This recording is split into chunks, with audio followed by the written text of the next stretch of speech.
What is going on, everyone? Welcome to another very exciting episode right here on the MIgardener channel. In today's episode, I am super excited to show you all how to plant spring garlic. Now, this is something that we have never really talked about before, but a lot of you have asked me how to do it, and it can be for a variety of reasons. You might have planted half of your bed out and then realized, well, maybe I wish I would have planted a little bit more, but obviously it's already spring. What do you do in that case? Or what if you moved? What if you moved your house and you just moved in the spring and you haven't had a garden established yet, but you want to plant garlic? Well, what do you do? Or what if you just procrastinated and you didn't plant fall garlic at all, and then spring rolls around and you say, man, well, I wish I would have done that, but now it's spring, what do I do? So I'm gonna show you what you do to plant spring garlic, because you can in fact plant spring garlic and you might not get quite as large or quite a successful harvest had you planted it in the fall, but it's still possible, it is still very fun, and you're still gonna get some garlic. So let's go.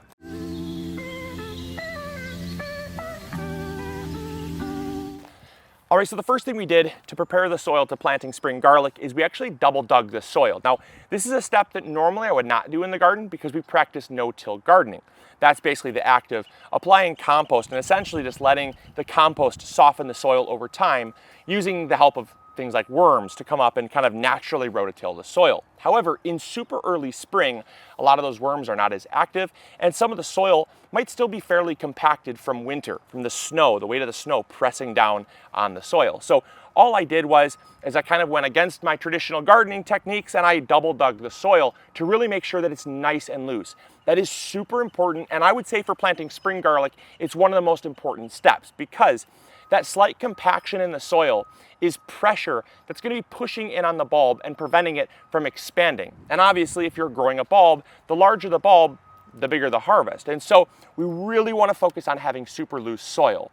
Now, the next thing that I did is I did come back and I amended. I amended with some fresh bagged compost.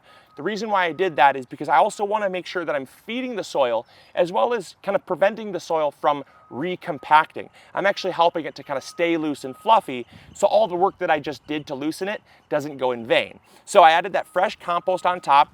I kind of raked that over the top to make sure that it stays nice and loose, and then now we're ready to actually plant our bulbs. It is nice and loose, and that's what you're looking for. All right, so in this bed here, we actually had some garlic that once we harvested, we actually let set here, and unfortunately we forgot about it. But the nice thing is it actually sat over winter, and that's what's really awesome about this, is that this has actually been winterized. This garlic here literally just was setting down roots, and as you can see, is already growing just the way that it was, right on top of the soil. So if you're ever someone that's worried about your garlic not being protected through winter, granted we did have a pretty mild winter, but this garlic here clearly does not mind at all. And we have a decent amount of it here. We have probably, I'd say like 10 to 12 heads of garlic that we actually just let sit here and forgot about, and now it's growing. And so what we're going to do is we're going to simply pull this up and we're going to divide out the cloves. Also, there's two other ways, if you didn't just forget your garlic out like I did, there's two other ways that you can actually simulate winter. It's called vernalization, and vernalization is the process of simulating winter. And there's a super simple technique to doing that right in the house. So like I said, sometimes you don't have the luxury of just forgetting your garlic outside throughout winter, like I did. And so there are two simple ways to vernalizing your garlic. Now, the first way is just to take your garlic and put it on a damp paper towel inside of a Ziploc baggie and put it inside your fridge for like 3 to 5 weeks. That should be plenty of time to basically simulate winter. Now, there's another way, and that's by planting out early enough in the spring. We're about early April right now, and we still have roughly about 20 days that there's a threat of frost. Now, based on the 10-day forecast, I don't know if that's ever going to happen. It's going to be like 75 today. But if we would have planned this out, say another 10, 20 days sooner, we could have planted garlic directly out in the beds. And there is enough time that, assuming you can work the soil, there's enough time that you can actually plant them out, and the weather will be cold enough to kind of simulate that winter weather that they would have had. They don't necessarily need 4 to 6 months of winter. We just so happen to get that here in Michigan. But if you plant them out with, say, something like 1 to 2 months of winter weather still, that's plenty enough time to actually kind of tricking them into dividing out their cloves. And that's a big reason why gardeners, when they plant out their garlic in the spring, they don't actually get anything. And that's just because they have not tricked the garlic into splitting. And that's ultimately what you want to get if you want a nice head with like 10 to 12 little cloves in it rather than one giant head being one giant like mono clove. All right, so all I'm doing here, because I'm pulling these garlic out of the ground and they basically sat over winter, is I'm looking for cloves that are nice and hard. Those are ones that you want to plant. Now the same thing would apply to ones that you actually put in the fridge. There is a chance that when they're put into moisture in cold weather that they will rot. Those are ones you wouldn't want to plant, obviously. Now there are some that have germinated here that the clove themselves, like this one here, the clove itself is just mushy.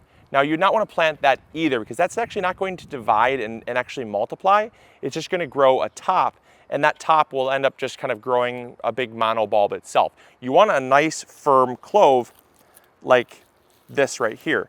This clove is nice and firm. This clove will divide out and it'll produce an absolutely beautiful head of garlic. All right, so now that you have your garlic, you've picked out the cloves that are going to perform the best, it's time to plant. And planting could not be simpler. It's basically just the same as planting fall garlic, only we're planting it in the spring. And so what we're going to do is we're going to grab our shovel and we're simply going to make a hole. It's about 3 to 4 inches deep. The reason why we're going with 3 to 4 inches is because these garlics have already started growing, so we don't want to bury them too deep, but what we want to do is we want to put them down deep enough to basically simulate as if they've been planted in the fall. You don't want them right on the surface, because if they're on the surface, what's going to happen is they're going to really, they're going to be exposed to a lot of sunlight, and garlic that's exposed to sunlight does not actually form a bulb. The bulbs actually form below the soil where they're in the darkness. So we want to make sure that anything that is a bulb or will be a bulb is actually buried. So we're going to take it, roots and all as well. That's why it's a little bit deeper than normal. It's because those roots are nice and established, and we're simply going to plant it just like that. Again, dig a hole 3 to 4 inches deep.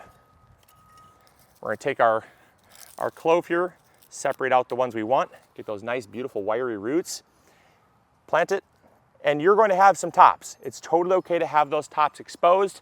It's just as if they've been growing in the garden since fall, because again, that growth is basically what you want to see. That shows that they're coming out of dormancy. That shows that they're ready to start growing. And so if they start growing for you, if they start growing little green tops, that's totally fine.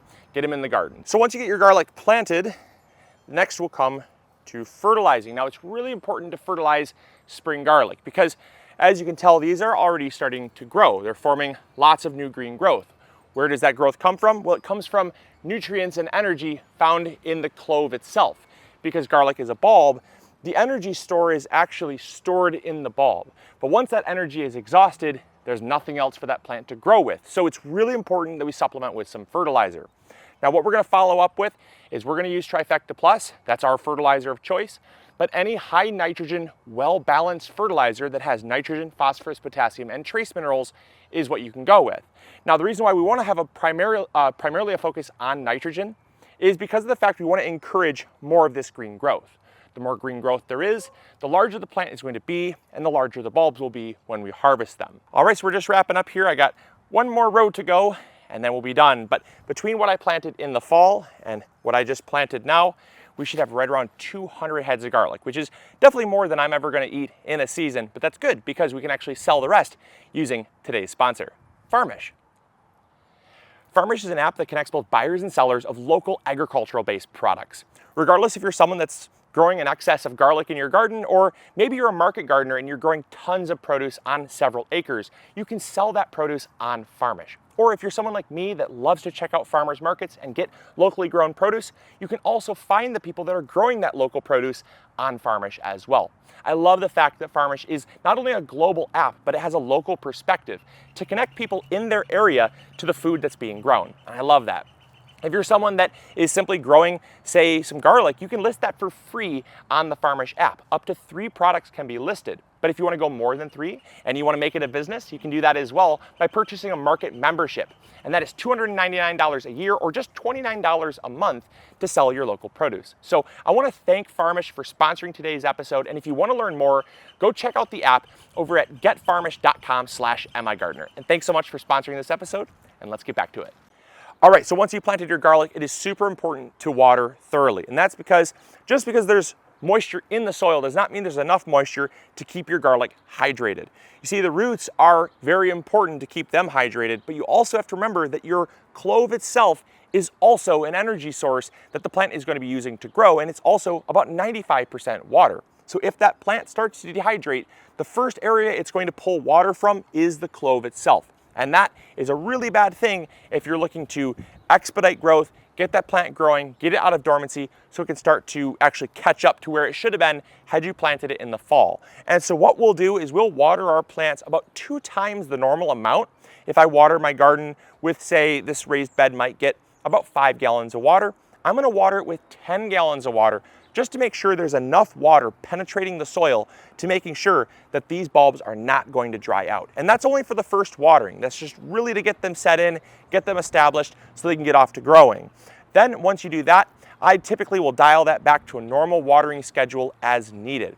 It's a common mistake to say, well, it's raining a lot in spring, I don't need to water that much, because it may rain, but what if it doesn't rain? And so I will always water with the expectation that it's not going to rain. I'm going to assume that it's not going to rain, so I'm not leaving anything up for chance. And then once you've watered, it's really important to conserve that moisture near the soil with mulch. All right, so like I said, the final thing is mulching. You should make sure that you mulch your soil well because this garlic here does not like to dry out. Dry garlic is small garlic. You don't want small garlic, you want big garlic, so make sure that you mulch it well. Now we're gonna be following up with some pine straw mulch. That's just kind of animal bedding. It's the mulch of choice we've been using for, I think, going on 4 years now. And I love it because of the fact that it's cheap, it's lightweight, it's weed-free, it decomposes fast, and the fact that I can get it just basically about any pet supply store has it. So I love to go with that. But use whatever mulch you typically would use. You could also use things like grass clippings, wood chips, or even straw. Like I said, anything is fine as long as it's gonna hold moisture near the soil because we don't want dry garlic because dry garlic is small garlic. So I hope you guys enjoyed. I hope you learned something new. And as always, this is Luke from the MIgardener channel reminding you to grow bigger. Take care, guys. Bye.